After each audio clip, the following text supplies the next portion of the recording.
Welcome to the Audiobook Lovin Podcast, discussing all things audiobooks with the authors that write the stories and the narrators that perform them. Brought to you by Viviana, Enchantress of Books. Hi, everyone. Welcome to Season 6, Episode 10 of the Audiobook Lovin Podcast. Today, we're chatting with Narrator Lance West. Thank you for being here. Thank you for having me. I have been looking forward to our conversation. We've had a book for a while, and I'm like, yay, this is how I'm supposed to be spending my Thursday. And so it's fantastic. Me too. I am a fan of the Audiobook Lovin Podcast, and it's just, the idea of being a part of it has long been in my brain, and to actually get to be here in the hot seat myself is a pretty special moment for me. So thank you. Thank you for having me. Well, thank you for joining the hot seats. The good thing is I'm actually really nice to y'all about this stuff. So it's when you come back as a guest on the second or third time is when we really get you in the hot seat. So, all right. Well, I'll have that to look forward to. Then. Yes, definitely. This is just the warm up.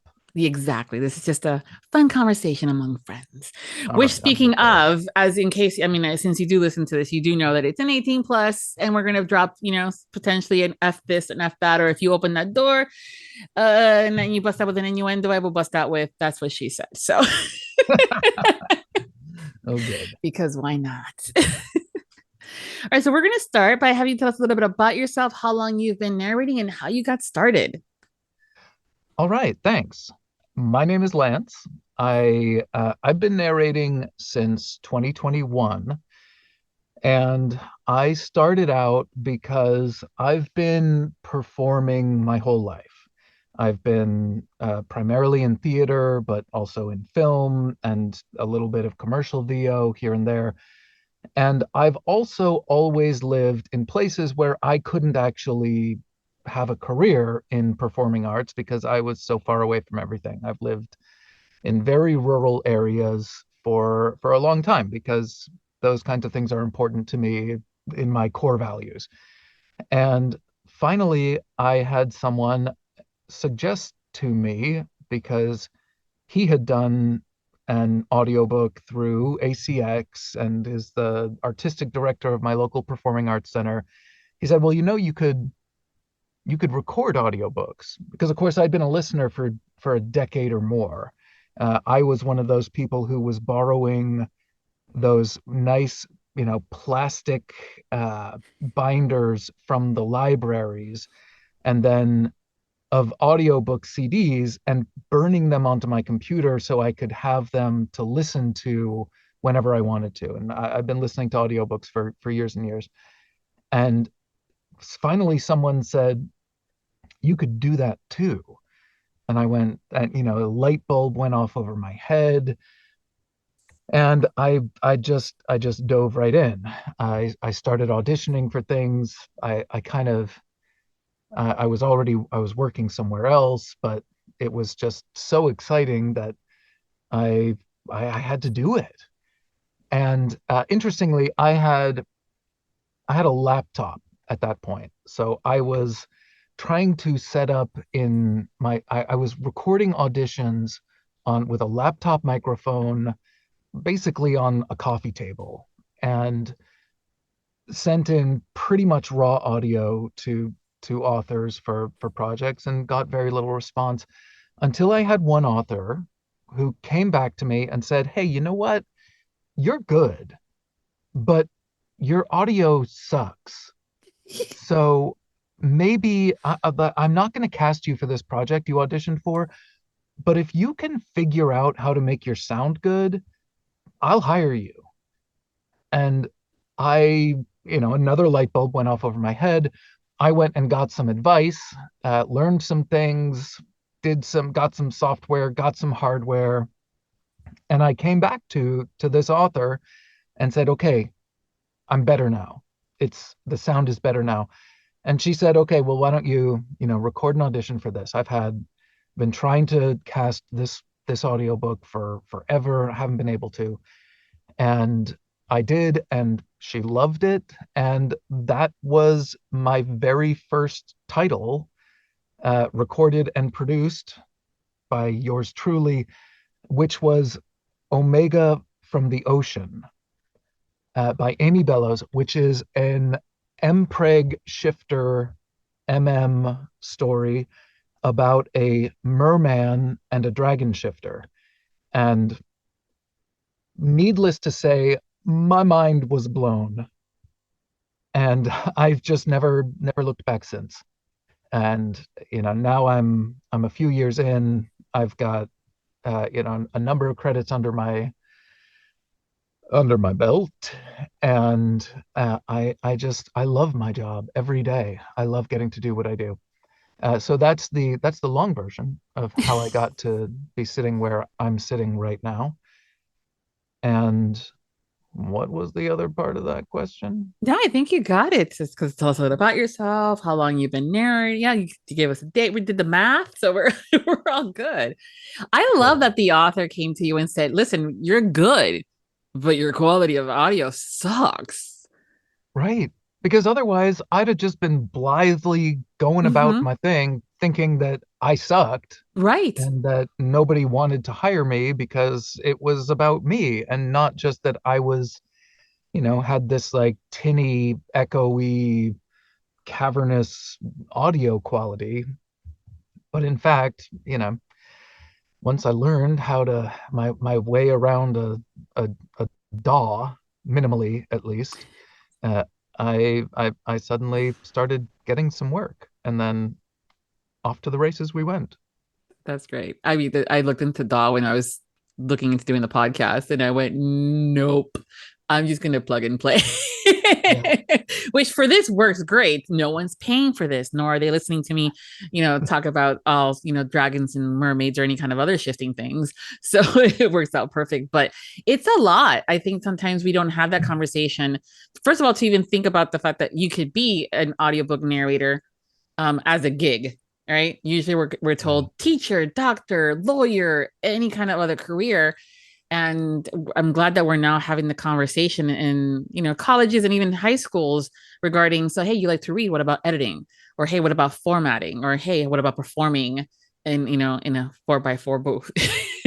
Right. Yeah, absolutely. Because previously it was, if you like writing, oh, you can be a writer, without any acknowledgement of the fact that there are so many careers within that field. You like performing, you got in your mind that you've got to be a Hollywood star, and you can only do that in Hollywood, New York, maybe Vancouver, and that's it. And if you don't live in those places, you can't be a performing artist. And that was the big aha moment for me when I realized that I could actually be a performing artist and live on a rural island near the Canadian border. And I'm tickled that that's what I get to do now. Yeah, that is a perk. That's definitely a perk, because there's a couple of times there's been 1 or 2 job offers with one of the publishing houses, and they're like, it can't be remote, it has to be local. And I'm like, man, I mean, I could use this as an excuse to go abroad and live somewhere in Europe, but I don't think they'll cover the expenses. I'm like, wait, I can do this from home. It's great. It's that I'm glad that we're having the dialogue, because not everyone's meant for a 4-year degree, and we have so many different ways to kind of perform and do our artwork that, why not get paid for it if you're able to do it and make a job out of it in a career. So it's really good. Yeah, absolutely. So all these years later, I was looking at Audible, because that's, just double checking some things. And I'm like, hey, he's at 99 books at the moment, which I do know that number flex, because there might be things that haven't been published yet, or things that were published and now are no longer. But Lance is having some good, almost to the 100, if not a little bit more over it, right? It's entirely possible. And with some projects that have gone wide and aren't available on Audible, of which there are a handful for sure, that very well may be possible. And yeah, I work full time now. This is the only thing I do, and my calendar is full until May of this year, with lots of beautiful love stories, and I couldn't be happier about it. I'm constantly amazed that, and pinching myself that this is actually my life. where not only do I get to be a working artist, I get to do it from my home and, make my own schedule and do it when I want and where I want. And I get to be reading all of these amazing love stories. And that makes me so happy. Yeah, it's really interesting because too, when it comes down to these books that we love to read, even if it's under the umbrella of romance, it runs a gamut underneath that umbrella from, historicals to paranormal to, LGBTQ plus. Anything can go under these now. And at any point now, they're going to start inventing another genre like they did a few years ago with new adult. Yeah. I'm like, wait, if there's new adult, does that mean that we have vintage adult and like antique adult? Because I thought we were just adults. But okay, I get it. I need it. Yeah. There was this one time I was on the phone with Shiloh, and she was mentioning how she has a book that you were her co-narrator.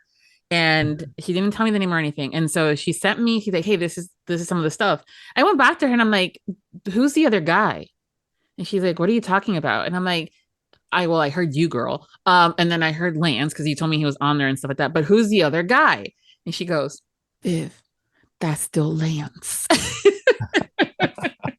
You have a huge range, and again, it was such a good job because I say that I have a really good ear. So for when I see that it's a book and I'm going, I swear it's a multicast, but it's just either solo or dual or duet narration, just two people. It's fantastic, and it just perks my interest even more so. But I also remember there's an accent there. So what is some of your favorite accents to perform? Oh, that's a great question. My favorite accents to perform, hands down, are Russian, New Zealand, which is obscure, I know. Yeah. And probably some variation of US Southern. And I just, for whatever reason, those accents just live in my brain, in my mouth, and they just exist there. There are, personalities inside of me that just, have to come out sometimes. And New Zealand, that's an interesting one. New Zealand is an interesting one, and not one, honestly, that I get to practice very often. I've had a few opportunities to play some Kiwi characters in books, but it actually turns out that I lived in New Zealand in my early 20s for the better part of a year, and by the time I left, was just so proud of myself for being able to pass as a Kiwi when talking to other Kiwis, because I was so dedicated to blending in and, not being immediately identified as some kind of North American, that I worked really hard to mimic and adopt the accent. Wow. And that's not an easy one. It's not an easy one. It's not. They're a special breed down there. Mm-hmm. I love them. Love the Kiwi. Yeah, but I think also too, it kind of comes into what we as society, especially in the States, what we think an accent sounds like. And so when we think Irish, where some people automatically get to like the Lucky Charms dude. Or it's British and it's either Prim and Proper like Pride and Prejudice, or it could be something else that were like the Beatles, depending on the generation and stuff like that. But it's from a listener's perspective, we like it when it's subtle, because we can okay, there's an accent there, and we can tell if it's a southern Savannah, Georgia, or if it's a Texan kind of accent and things like that, and all the other fun stuff. And also if you don't say it in the right accent or at a specific city or state or road there, the reviews will get you, because they're like, someone's always listening from there. Right? Yes. My gosh. I know. And they know. And they're not afraid to tell you. No, they're not. And I think that's part of the conversation authors have been having. Like, okay, before I go and tell you, hey, Lance, this is going to take place in Florida, it's pronounced Kissimmee, not Kissimmee, or Kissimmee. What? For real? Yes. I've been pronouncing it Kissimmee for my whole life. Kissimmee? Yeah, Kissimmee. Oh my gosh. See, my mind is already blown. See, yeah, and then it's another 10 minutes into this conversation, and I'm already reeling. I aim to please. Yeah. It's Louisville, Kentucky. I mean, they literally have a postcard with the 17,000 different variations of how you can pronounce Louisville. So it's people take pride, but also like it's something there that happens. In that year that you were there, did you have to really work to pick up the accent, or does it come naturally to you? Work is a flexible kind of word. I had to practice, and I spent a lot of time with Kiwis, and was living with, and of course, even in a tiny place like New Zealand, there's a great deal of variation in the different regional accents, the The different dialects, regional yeah. dialects.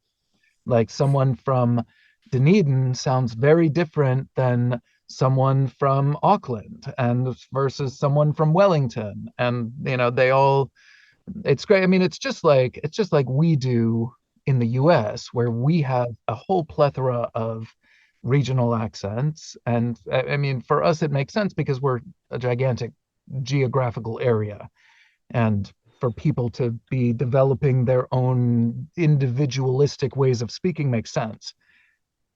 Some place like the UK, where you go like 10 minutes into the next county and they're speaking unintelligibly compared to what was being heard in the neighboring town. It's pretty astounding over there. But it was mostly, I learned by practicing with my friends who I was with down there. There was one point where I joined up with a small band of ragamuffins and traveled around, essentially street performing for some time, for pocket change. Essentially, we just wanted an excuse to have some purpose. And so we'd cruise around to different places and do random acts of mischief and art on the sides of the road, and put a hat out, and some people would throw us some coins every once in a while. But it was a real experience until the bus broke down, and Ooh. everybody sort of went, well, what's it going to cost to replace the head gasket? Oh, and then everyone kind of just dispersed and went their separate ways. And I'm still in touch with some of them. A lot of them are still doing great, That's all over the awesome. world. Actually, it was an experience for sure. I did some singing and some contact juggling, actually, which Oh. is something I used to be able to do. Sort of, if you're not familiar, it's like what David Bowie does in the Labyrinth movie with the crystal ball, Yes. the rolling it around, which fascinatingly enough wasn't actually David Bowie. It wasn't, I know. There was a man called what was it, Michael Magic or something like that, Yeah, I think who so. was hunched over behind him and doing all of that wizardry with his hands and the crystal ball, blind, without being able to see it at all. And fun random fact for you there, just to. Well, yeah. I mean, there was something recently they were talking about. I think because the movie was gaining popularity, thanks to TikTok and something else and a trend there or whatever. And that actually came across my feed. And I was, first of all, sometimes when we are doing things in movies and we were like, okay, that's a stunt double because why are they going to be jumping off the perfectly working plane, or off a building? And we don't stop to think sometimes of the smaller things, attention to details, like that juggling of that ball. And also when we hear juggling, we're thinking the ball's up in the air and you have like 4 or 5 and you're hoping to catch them all before they hit you in the head. Mm-hmm. And they were showing this and I was like, oh my God, my back hurts just looking at this because of how he was hunched over. And then they share how he was doing it blindly because he couldn't see what he was doing because, David Bowie was in the way. And I was like, holy crap. That takes a lot of skill sets. It takes a lot. Michael Motion. That's the name of the fellow. Okay. And yeah, even he was leaned over all the way, which meant that essentially he was doing it with his arm, with his hands above his head at a different angle. I mean, the whole thing is just, some of his videos though, of him performing on his own are just, you look at them, they're the kinds of things you look at and you say, a human can't do that. This is not possible. You can't be holding 10 4-inch crystal balls and making them all move simultaneously. No, sir. But he does it. He did it. He was, Yeah. As a girl that was one of those exercises for how to break a board, because I took Taekwondo for years, and was to get those Chinese balls where there's a bell in it. And so it sounds lovely. And the idea is that you're supposed to like juggle it in the one hand without it making a damn sound though. And so I was like, I was able to do 1 or 2 passes and I was like, that's it, I'm done. So I can only imagine how difficult it was to do anything else aside from just the 1 or 2. And it's truly a gift, I think, when we have those kinds of athleticism, but also just ways to do things. It's just really, really interesting. And I saw that, I was like, wow. But I'm like, damn, I can't even do the Chinese balls the right way. And he's doing it blindly behind, awkwardly. I'm like, yeah, I'm good. It's okay. Can I make the "that's what she said" joke? Right? yes, you can. I know you warned me about that, but maybe it's my turn. Maybe, yeah. Hey, whoever opens that door, it's wide open. It's very similar to you guys as narrators when, the accent comes into play and I'm going, I know he's not from there, but damn, that accent was good. Or, the different tones in the voices. Because when you're doing a narration of a book, you're not just doing the main character unless you are in a multicast situation and you only get to have that one character. But dual narration, you'll have both male and female characters, or they're a dragon or there's something else. And it's just amazing what you do with the tool that is your voice. How have you figured that out?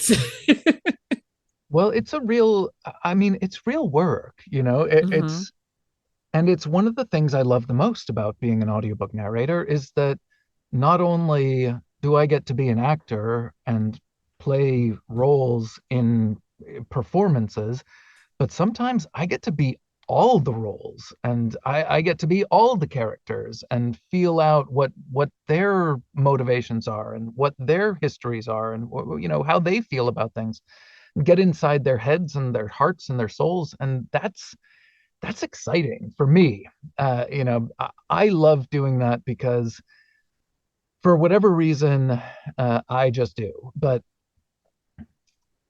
the way I go about it can be variable.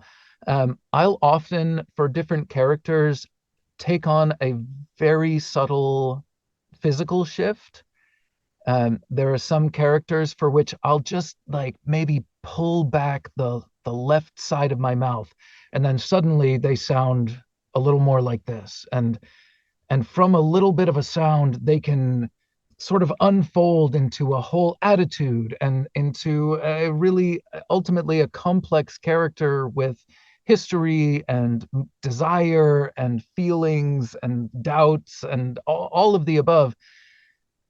And I feel that feels magical to me. It really feels, watching these characters come out of the ether that I tap into, because I won't say they come directly out of me, because no way is there that much complexity in me. I'm not that schizophrenic. But watching these characters sort of emerge feels like magic to me. And oftentimes I feel like I am being just swept up in this character. Not that I'm molding them or crafting them or creating them, but I'm just allowing them to come out and express themselves. And somehow that comes out as distinctive. That turns into a listener like you, being able to hear that, oh yeah, these are definitely 2 people, or questioning if it is 2 people actually saying these things, not just one person pretending to be 2 people.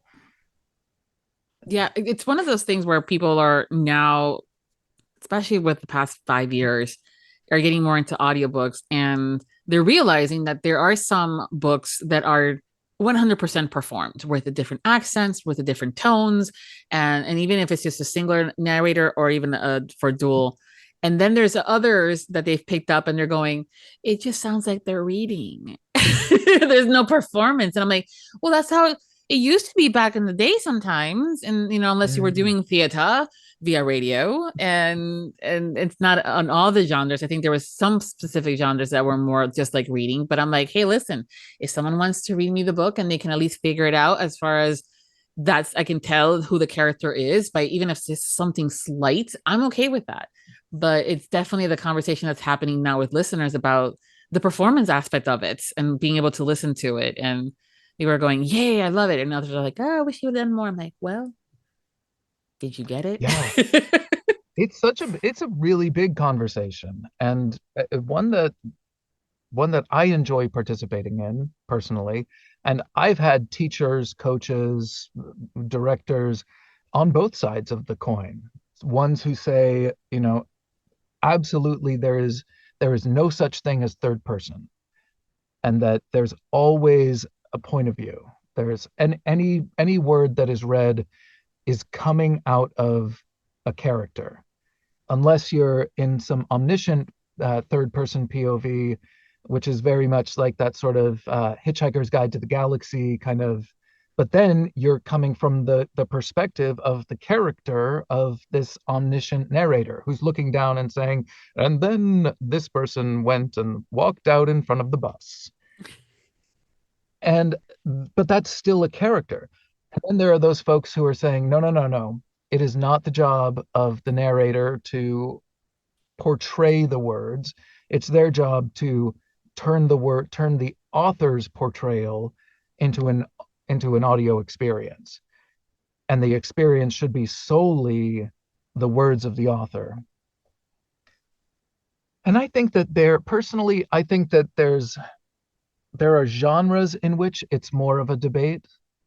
I believe that in romance, as a listener, I want to feel the feelings.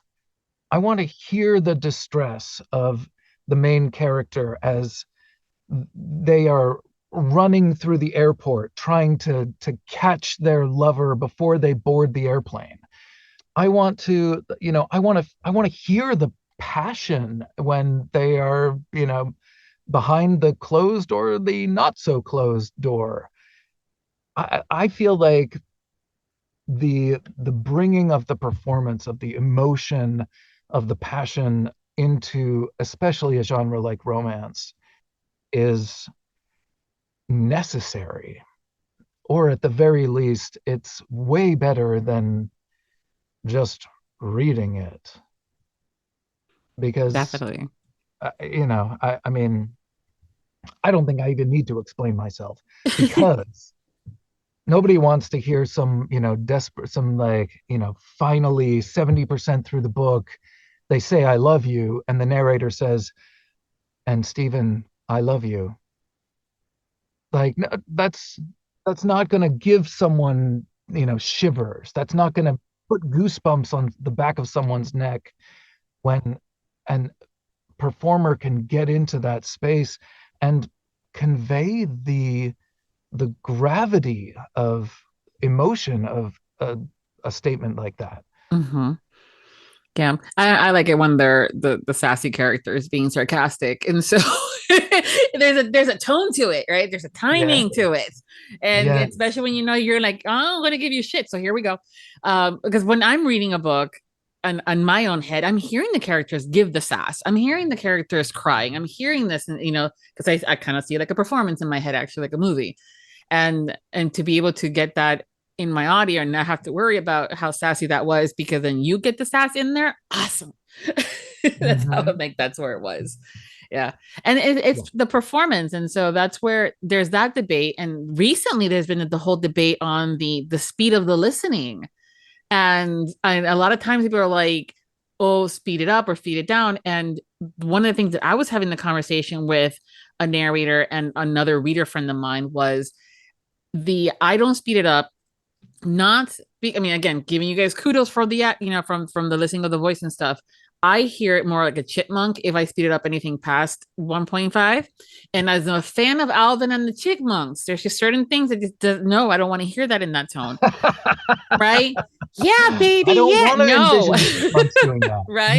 No. But also the performance, that pause, that hesitation, or there's the way that the voice may have quivered a bit. You lose that when you're speeding it up. And I get it. My brain is thinking 1,000 miles before my mouth catches up, which is sometimes why I stumble and I with my tick words.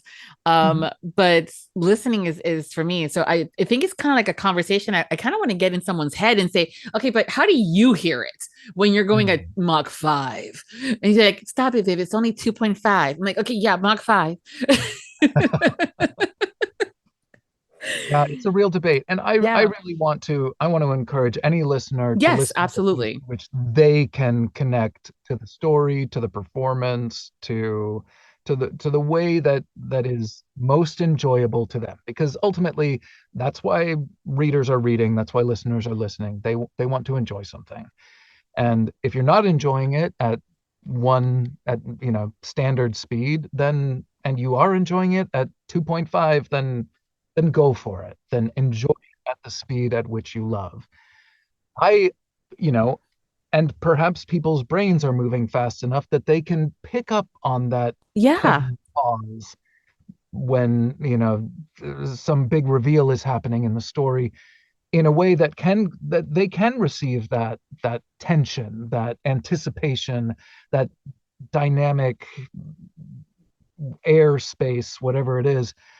And because their brain is moving that much faster, that if they listen to it at real time, they start, looking at their watch, they get distracted, they start thinking about what's for dinner or like the next thing on their to-do list, and it takes them out of the story.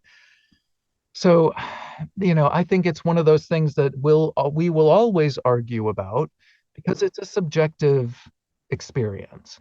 Everybody's brain receives the world in different ways, and there's no right way or wrong way to do that. And if somebody enjoys receiving a book at 0.5 speed, or somebody enjoys it at 4 times speed, then that's for them to say. I will never be one, especially having been introduced to romance literature, the likes of which I never thought or never knew even existed in my job. I will never be one to yuck someone else's yum,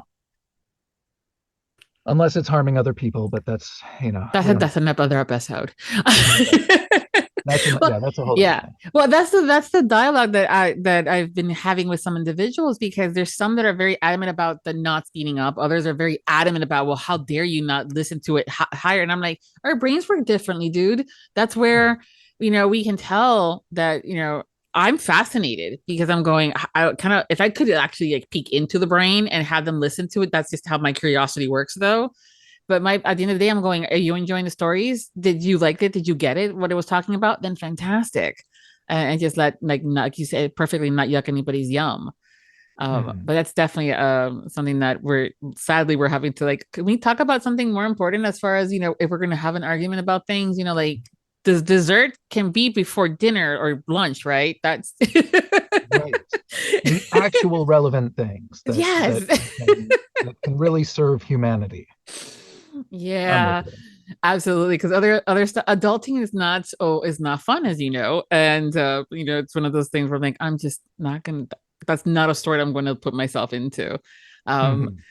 With all these books in romance, we know that in order for it to be a romance, it has to have a happily ever after, or at least one for right now, right? And so we know that's going to happen. And it's just a journey for me, at least, that I love it. When you're getting a book and you're reading it, what are some of your favorite scenes to perform? Oh, that's a great question. What are some of my favorite scenes to perform? I'm a huge fan of comedy, so and performing comedy as well. So some of my favorite scenes are scenes between like one of the main characters and the snarky best friend. as you were saying, the sassy, sarcastic side character who everyone kind of hopes will get a book of their own somewhere further along in the series. And I love those. I actually, I'll jump into a little shameless self-promotion at the moment.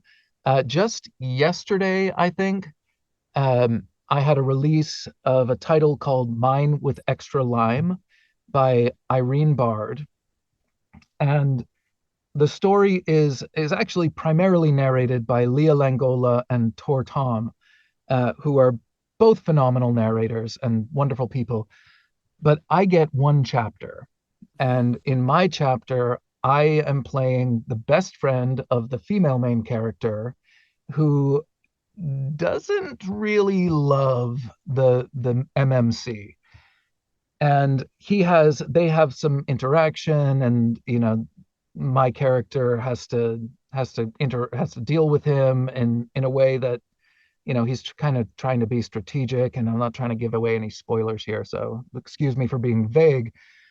But that was a scene that I loved getting to narrate, was especially just coming in as a new voice on chapter 22 or something in the story, and being like, okay, I'm going to give you a little bit of sass right now, because this is what's up, and this is how I see it, and here's what I'm going to do. And fortunately, that character does in fact get his own book, which is the subsequent book in the series, which I actually just finished recording yesterday. So that was also super fun, and I hope everyone keeps an eye out for it. It's called Falling the Old-Fashioned Way. The series is called Top Shelf Romances, and each of the titles has some allusion to a cocktail. I love it. Which I thought was fantastic as well. Yeah, so I love it when they do that. Loves old fashions. The FMC in Mine with Extra Lime does gin and tonics with extra lime. And it's only just it's a very minute part of the story. It doesn't center around that or anything, but I thought it was quite witty of the author. Way to go, Irene. So yeah, I love those scenes with the comic relief moments, those characters who come in and just infuse a little bit of common sense in a just snarky, like, what the fuck have you been thinking kind of way. Yep. I love those. I really do, because those are the moments that we as readers just really love. We love it when someone finally comes in and expresses the voice that we've been hearing all along, going, why don't you just tell him? And then you get this character that embodies that and steps up and is like, girl, what have you been doing? Why are you keeping this to yourself? You got to go out there, go get him, go on, get. And then they go on, and like, that is, that catalyst moment that leads to their happily ever after. And we just love that. So I love those characters. I love those scenes. Well, the amount of times that I've gotten into an author's DMs or conversations and texting saying, hey, so that character that was on the sheet for like 2 minutes, but was telling it how it was, they're going to get a book, right? Yes. And there's been times they're like, no. I'm like, well, what do you mean no? And they're like, no, it's not on the plans. And I'm like, well, now you got to fix that, because you made him sound, or the sheet too interesting, and now I'm curious as to what happens. Yes. And thankfully it's been where we get it either at a spin-off series or book 12, depending on what's been planned. And but it's always like, I love it when that happens, that one character that no one thought would even care about, and then they get in there and you're like, I want more of that one. What do you think about the main character? No, this one. That was great. This one. Yeah, that one that stands out. Yeah, absolutely. Love those. And you've, like, we were talking a little bit before about the number of books you've done. You've done a lot of different things that are different within the subgenres of romance. Is there one either in romance or outside of romance as a genre that you have yet to narrate that you're just itching to narrate? Oh, well, I am personally, I'm a huge fantasy fan. And of all the projects I've done, I have yet to do some sort of like high fantasy romance, high romantasy. I don't know what you'd call that. But that is something that I just ache for. And I've had projects that come close. You know, I've done I've done a fair amount of monster romance, which I love, by the way, because what a great platform to get really creative with the things you can do with, tentacles and tails and et cetera, et cetera. But also, and we can get into that again. Maybe that's for the next Yeah. chat. I'll leave it at that little teaser right there. Mm. But yeah, I would love to do some more of that high fantasy romance, with lots of characters and magic and elves and you know all that. That's something that just really that's something that juices me for sure. Nice. That's great. Yeah, that's definitely one that I've been reading that for a while. It's just now they're like it's romantic. I'm like, no, it's romantic fantasy. It's there. It's been there. It's been for a while. They're like, it's a new genre. No, you guys are doing this whole new adult thing again. Stop. Yeah. But it's been. I'm like, I love me a good fairy, and fantasy stuff like that. Even watching it on TV, it's great when that happens. Well, now we know that that's one that you're like wanting to get more of, and we will. I'm sure there's someone listening and going, "Ooh, I know a guy, I know a character." Yeah, and there's some out there, and I've done a few. I've done some that are close. Yeah. I've for example, Bright Spring by Emily Strange, which is an fantasy romance, is beautiful story, gorgeous cover, great characters, and is the first in a series that's ongoing. The second book is in post-production right now, and is also fabulous. But she's really got she's got dialed in on that, weaving a whole new world and creating a whole universe in which things are normal that we would never consider to be. And that's gorgeous. I loved getting to read that. I just had a release last week of a book called Mercy, which is about the love story between a priest and a fallen angel in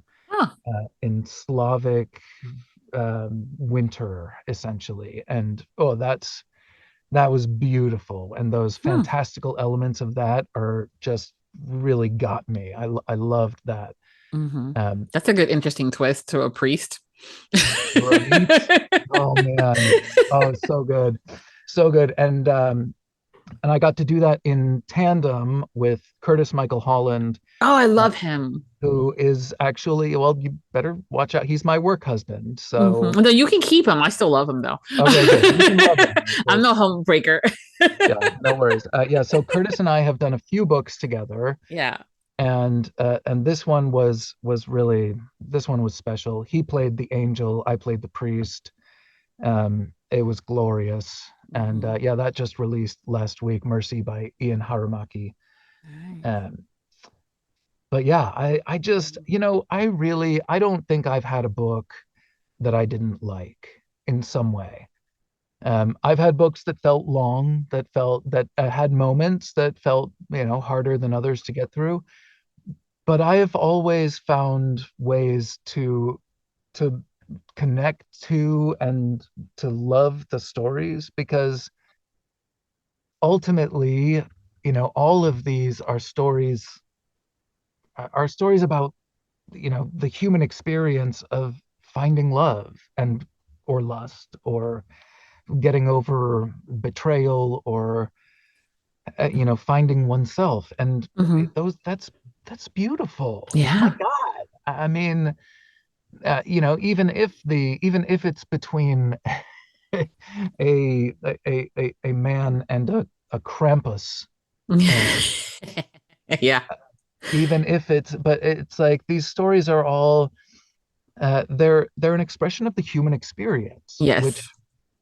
which I believe is like one of our, now I'm going to get really philosophical here, which I believe is one of the core behaviors that make us human, is sharing stories about about the experience of being human, whether they be fictional or non-fictional. That these sharing of stories is one of those principal acts of humanity.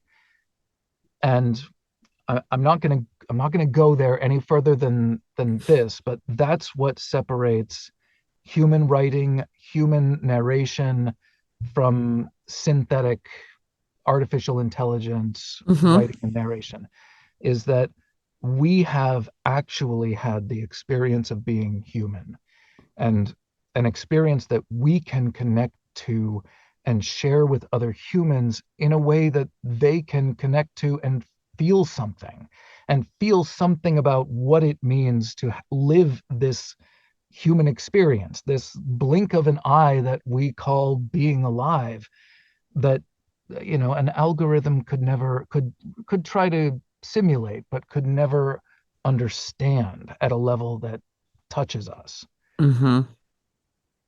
So yeah, I don't even know where we started with that one, but no, I think it's one of those where we can relate to certain things when they're happening, even if it is an alien and we're not thinking ET phone home concept. I'm like, where were you? Like, okay, you're tall and blue and great, and have multiple appendages, great.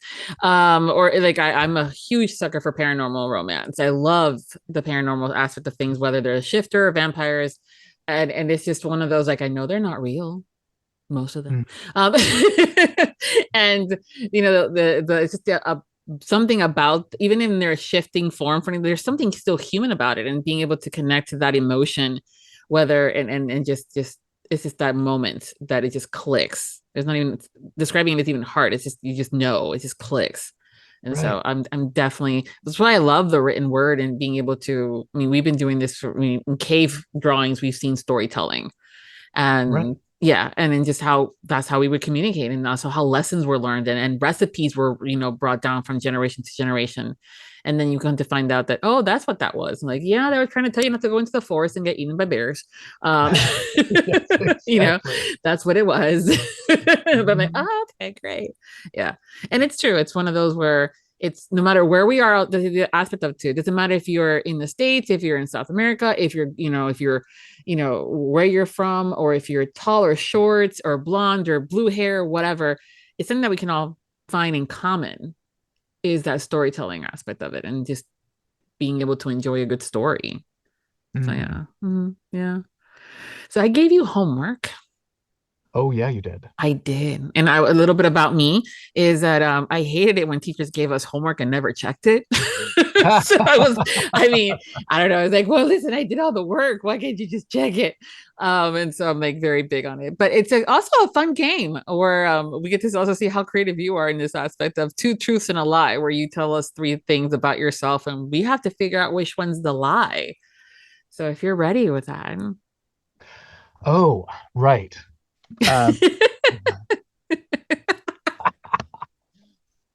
I was always the kid who was able to bullshit my way through not having done my homework. Nice. And let's see if I can do it right now, because I did some of the other bits, but I forgot about the 2 truths and a lie. Okay. 2 truths and a lie.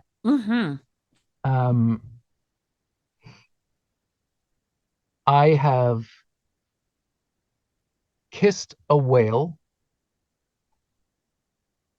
I have bicycled across the country, and I have been in a coma.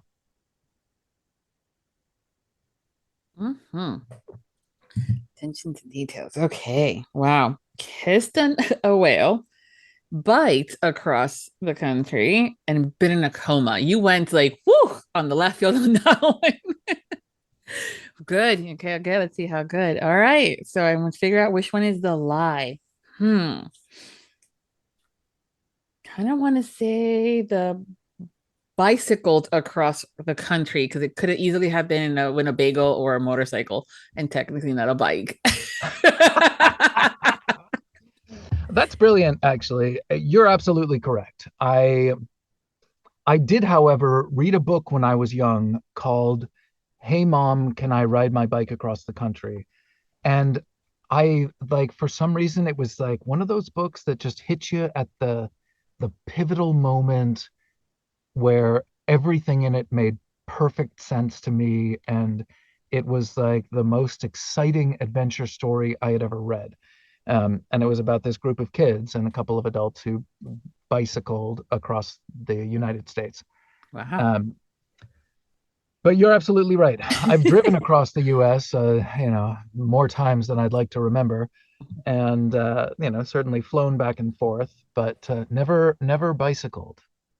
Never have I bicycled across the U.S.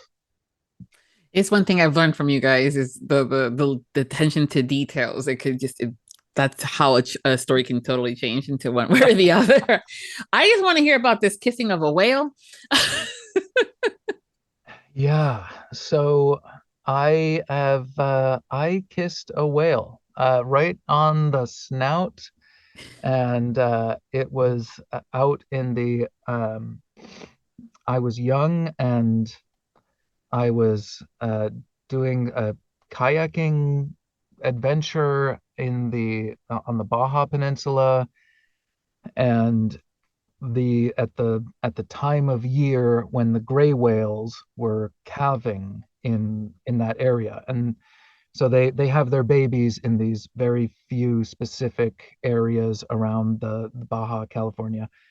And then they travel all the way up the coast to Alaska for the big feeding frenzy. But I was there when the calving was happening, and had the occasion to be in a boat when a baby gray whale came up to like check out what was going on, and stuck its nose up out of the water. And my first impulse was to lean down and kiss it. Aww. Because that's the kind of person I am, I guess. I'd have been like, boop.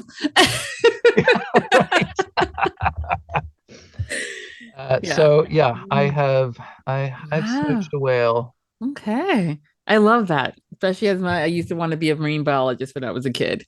So I've always wanted to swim with dolphins and, work with whales and stuff. Just never had the opportunity. Yeah, So gosh, that's I fantastic. still kind of want to be a marine biologist when I grow up. Yeah. I mean, hey, swimming with dolphins and playing that, but then I realized there's a lot of mathing and not a whole lot of pay. So survival will be a little hard. I was like, so it's much okay. paperwork. Yes. And then also I would be like, stop with the netting and all that. So it would be a very stressful thing. But the fact that you got to do that is fantastic. And that you've been in a coma. It's okay. I mean, for a second, I'm like, that could be a lie, but okay, I'm going to go with the bicycle though. Yeah, but the coma, that is obscure enough that it's sort of like, well, you wouldn't just make that up. Exactly. Yeah. Exactly. But Perfect. yeah, that did happen once upon a time. Somehow, I went off into the great ether, and then I came back. Mm-hmm. I apparently said, the first thing I said when I woke up was, somebody said, I was so worried about you. And I said, don't worry about me. I'm fine. I have things to do. Mm. And I've been plagued with that my whole life. My whole life, I'm like, okay, what is this grand thing I'm supposed to do that I was like, made clear to me when I was, not part of my body, but clearly had like some idea of when I woke up. Yeah. I haven't figured it out yet. You'll be surprised. Sometimes we overthink it and think it has to be this huge thing to make a difference. And then the reality is you could have just changed a child's perspective on something, or you made someone happy that maybe may not have been here for a lot longer. You know what I mean? It's I could have opened the door for an old lady who then, some butterfly effect. Yep. change the world. Yeah, that And sometimes it's just little I'm minor learning. things that mean so much. So Yeah, exactly. Mhm. Exactly. So yeah, there's my two truths and a lie. Okay, nice. That's a good one. Good on the seat of your pants there, sure. Yep. Thank you. Okay. See, I Yeah. told you I was good at improvising. Yeah, you're good. Yeah.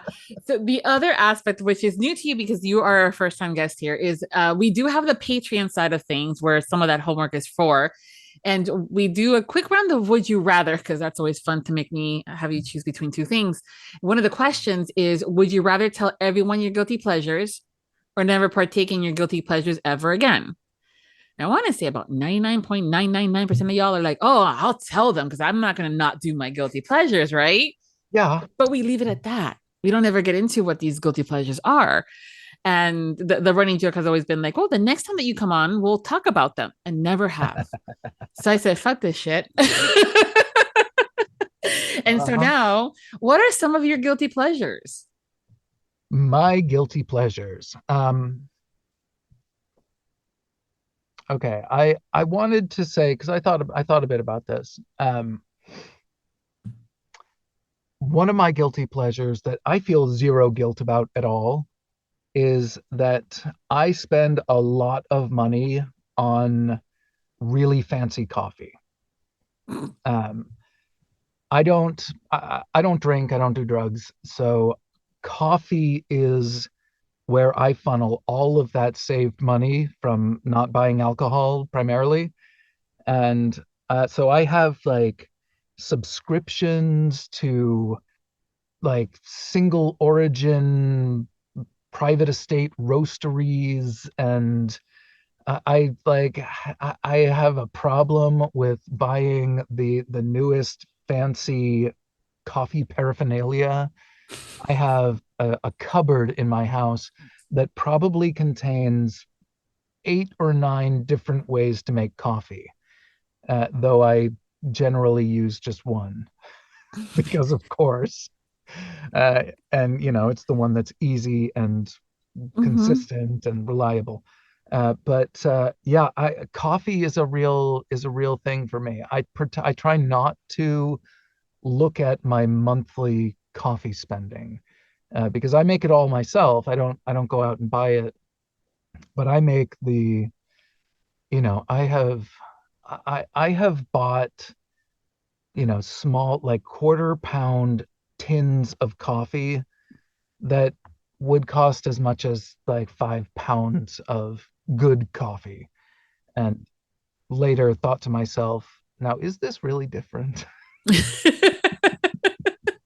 But I do it anyway. And sometimes we just need that psychosomatic feedback to tell us that's what we like.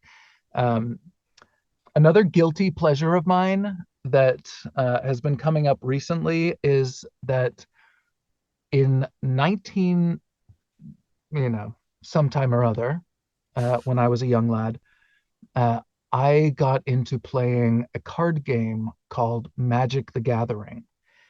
And it's a fantasy based card game with dragons and ghouls and wizards and things.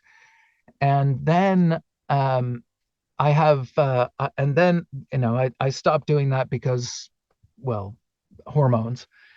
And then I came back to it when my oldest child was of that age, and I taught him to play.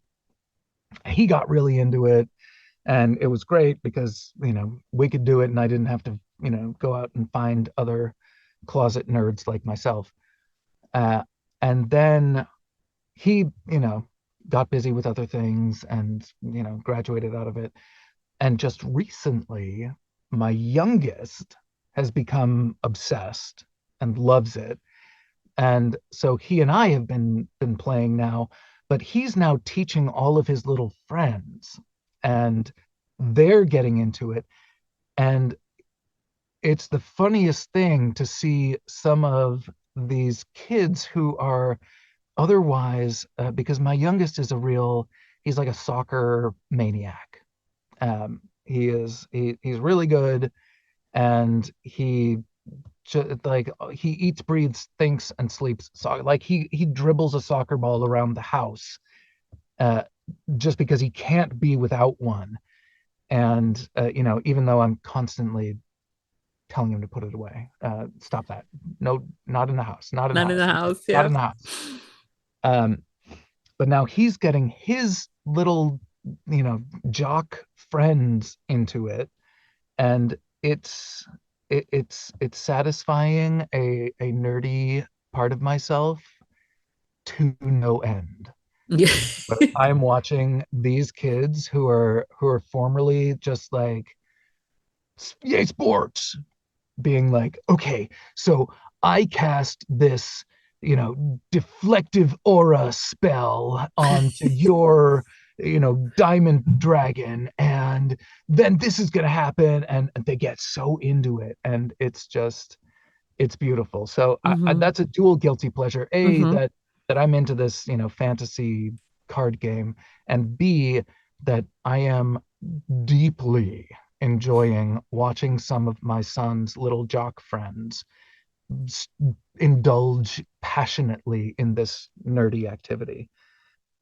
Because, oh yes, that's right. It just Yep. feels I kind of see you looking at them, watching them play, internally having that evil laugh while you sipping a cup of coffee. Yes. You see it right. I do see it, yes. But also as someone that is married to a Lance Part 2, as far as someone that's is a coffee aficionado, I think I have like 4 or 5 French presses, and then I have the espresso makers, and I have the Italian Cuban espresso maker that goes on the stovetop and the so I get it. Like having an allowance for coffees and figuring out which one's on sale, and Oh, yes. And we do not have instant in our house. It's not allowed. No. No. Yeah. So you understand. I understand. Yes. Yeah. He's like, look at this. It's like a new way to make. I'm like, it's a drip coffee. Okay. There you go. Okay, I'm gonna put that on your Christmas list along with the Legos or the sword and the dagger. So I don't know. So I get it. When he and I should get together. It sounds like I was gonna say next time that we go to an event and stuff, I'll make sure to bring him along, and that way you guys can get together and hang out. Yes, so what events are you going to be going to? Not that I'm planning this or anything right now. Please, do plan. Yes. Plan. Yeah. So I'm really excited this year. I've got some awesome events that I'll be attending. First of all, soonest I will be attending the Audies, because my other name, which is Caleb Summers, I'm not afraid to, I don't hide behind my pseudonym, or my other name, was actually part of a multicast project that was nominated for an Audie this year. Nice. Congrats. So I'm going to the red carpet, baby. I'm getting all glammed up, and I'm gonna do my hair and be fancy with all of the other fancy audiobook narrators, and attend that event. That's going to be wild. And then I've got a few author signing events that I am just so excited about. I'm going back to Beyond the Read author event in Columbus, which is happening at the end of June. Before that, I'm going to Queers and Quills in Portland, which has a fucking amazing lineup. I mean, the authors and narrators who are attending that make me feel like a noob. I am grossly intimidated by some of the people who I'm going to be sharing space with at this event, and also just so excited because it's going to be amazing. And I love getting together around the topic of queer literature, especially because people are so passionate, and everybody is just so excited to be in an environment where they don't have to worry about flying their freak flag or being enthusiastic about the things they love. And that just feels so wonderful to me, to be in this space where people can really be themselves and not be worried that someone's going to come and yuck their yum. Yeah. So that one I'm really excited about. That's in Portland at the end of May. And I think I'm doing something in the summer. But I'm doing like a training workshop, continuing education, because we can always get better. And I may be attending some events in the fall. But those are two big ones that I'm really excited about. Oh, Seattle will have Lovin Seattle in August this year, which was a fantastic event back in 2023 when they last did it in Seattle. And I'm just thrilled to be going back and seeing some of the authors and narrators I met back then, which, in 2023, I was not the narrator I am today. And, I've, like you say, I have actually seen some success in this world. And so I'm excited to go back and say, well, now you maybe remember when I came up to you kind of groveling and stuttering and said that I would love to narrate one of your stories. Well, now you may have heard of me, actually. Now maybe, how about this one next time? Yeah. And we'll go from there. But I think that's the extent of my travel events for this year. There are a couple others on the horizon, and I'm really hopeful to do some maybe even international travel for events in 2026. Stay tuned. Nice. I've got high hopes for doing something specific that's overseas. Yeah. I have a similar goal. Nice. Hey, if you can work expense it, even better. Okay. Right? Oh my God. But yeah, I got to be careful about that one because I may not want to come back. Right. At least that's mine, anyways. Yeah. Yeah, truly. Yeah. Well, I mean, you're really good at sharing information on social. So if anything changes as far as more events, because they're always popping, there's always a new one around the corner, it seems. So that, which is a good thing.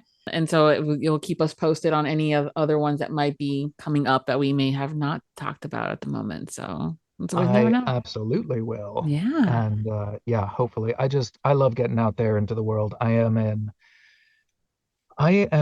introverted extrovert. Yep, me too. Yeah. Which means that I won't actively, pursue being out there socially that much. But when I do, I actually kind of love it. And then I come back feeling, refreshed and enlivened, and surprised at the fact that I'm feeling all those things. Yeah, I usually need to crash for, like at the events themselves, I'll be all up and, on, as they like to say. And then towards the nighttime later, I'm like, okay, I got to go now. And they're like, oh, okay, she's done. I'm like, yeah, I'm out of spoons. Got to recharge because tomorrow's another day. But it is so much fun. I love being able to just connect with some friends that you make online and listeners and authors, and just share how much you love a story or how they performed it, and just be able amongst your peoples, right? So it's one of those things. Yeah. So I'm looking forward to seeing what else lines up. Maybe our cards align and we get to hang out in person, and make sure to bring you some good coffee. Yes, please. I do actually. I literally bring my own coffee to events. When he comes with me. Oh my gosh! I found out that you can actually bring like a compactable miniature kettle. Yes. So in a hotel room, I can boil water that's clean and fresh and doesn't taste like a Keurig machine, and so I can make my own coffee. Yep, I have one of those. Yeah, you do.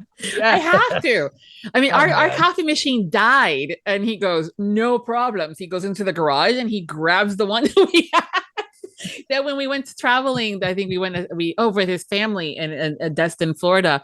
We were a week. Kind of like with someone else's house, right? That's basically what that is. We were renting a house, and he goes, we don't know what machines they have, if any. So we got one. And now really it's that, yeah. But I too also have a traveling water boiler that I got for the last trip. So I hear you. I understand. So we'll make sure to bring some good stuff. brilliant. Yeah. Oh So man, I can't wait. what are you working on next that you can share that we can put on our calendars and that's coming out? Let's see, what am I working on? So, like I said, I just finished this week Falling the Old-Fashioned Way by Mm-hmm. Irene Bard. That's going to be that, that's in the mix. That's being produced by High Gravity Productions, fantastic people, great company to work with. I'm really enjoying it. I had co-narrated that with Andy Eloise, Mm-hmm. who is fantastic, and everybody should be hiring because she's really good. Um, Next week, I'm excited to be working on a project called A Boy Called Rainbow, which is by Robin Knight. It's going to be published by Tantor, and it's about an art gallery curator who unexpectedly has to move to Georgia, speaking of accents, and create a whole new life down there, and meets a guy, some sparks fly, and it's beautiful. So I'm really excited about that. Um, what else is happening in release world? I've got, like I said, I already mentioned, actually, I've got some new releases that are hitting the shelves, last week, this week. I have an upcoming release of the that's in pre-orders on my site, but it's not actually that close. So I'm not even going to mention that one. But yeah, I've got some really amazing fun projects that I'm really excited for coming up. I just got to narrate a project with Victoria Connolly, who's another amazing narrator. Um, I'm hopeful to be getting to do some recording again this year with Shiloh James, who's a good friend and great narrator. And I'm just so happy with the way with the work I am receiving, the work I'm getting to do, and the projects I'm putting out there. So yeah, that's whatever is coming up, whatever's just come out, I'm very excited about. Yeah. Well, I mean, it's a good year so far, and then last year too, with all the books, the nominations, and you also got nominated for a Sultry Listeners Awards for I the did. from the fans, favorite From the narrator. So yeah, fans. so I it's feel really they're special about loving. that. They are loving. I mean, maybe that's part of why I like going to these events, because you know, there are people out there who know me, Yeah. know who I am. Mm-hmm. I once was actually recognized in public, in Ooh. fact, which was one of the most mind-blowing experiences I've ever had. And it was in a Barnes and Noble, no less. Uh, but I was there, because of reasons, and I popped by the romance section to peek around and see if there were any books that I had narrated on the shelves, because we narrators are always like looking around for confirmation of our work. And somebody recognized me. Somebody knew I'm somewhat known for wearing a fedora, Mm-hmm. and someone had met me at an event and came up to me and said, excuse me, are you Lance West?" And I instantly flooded and went, "Oh my God, you know me? Who are you? I love you." Um, and I don't remember anything else that happened. I Yeah. blacked out, and then who knows? Yeah. I do love it when that happens. It's just they're they just get so excited and they just love on the work that you're doing, and yeah, it's such a great feeling. So I was happy to see your name come across when they were announcing the Sultry Listeners. I'm like, yay, Lance. Awesome. Yeah, thanks. It Yeah. feels really good. Good. I'm glad. I mean, that's the best confirmation of the work I'm doing, that, there are people out there who are legitimately enjoying the things that I am creating. I mean, talk about blowing my mind. Like, I'm just in here in my little padded room with no windows, reading books out loud into the ether. And the fact that actually gets through to people, that people actually then even enjoy that, it makes it all meaningful. It makes it so worthwhile. It makes it so satisfying. Absolutely. Well, we can continue talking about this and coffee and all this other stuff for the rest of the day, but I know you got more books to record, and I got some editing to do. Yes. Yeah. Oh my goodness. Yes, but thank you so much for being here and hanging out with me. It's been such a great time. Thank you. This is wonderful. I can't believe so much time has flown by. I know. It's you can say when you're having fun. I guess so. If you're not following them on social media, no worries. I will provide you with all the links. So there's no excuse, folks, to be following him on socials. And you can find that information as well as more of all the stuff that we talked about today over at Viviana Enchantress of Books website. And until next time, thanks again. Happy listening. Thanks, everyone. Thank you to all of our Audiobook Lovin Podcast Patreon. The Audiobook Lovin Podcast has special Patreon access levels. Join today to receive benefits including early access to episodes, shout-outs, special exclusive content, and much more. Support the podcast by becoming a Patreon at www.patreon.com/audiobookloving. We thank you for your support.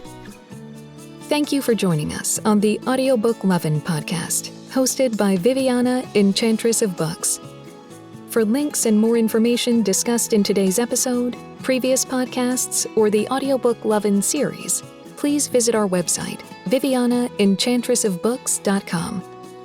If you enjoyed today's episode, please leave a positive review wherever you listen to our podcast.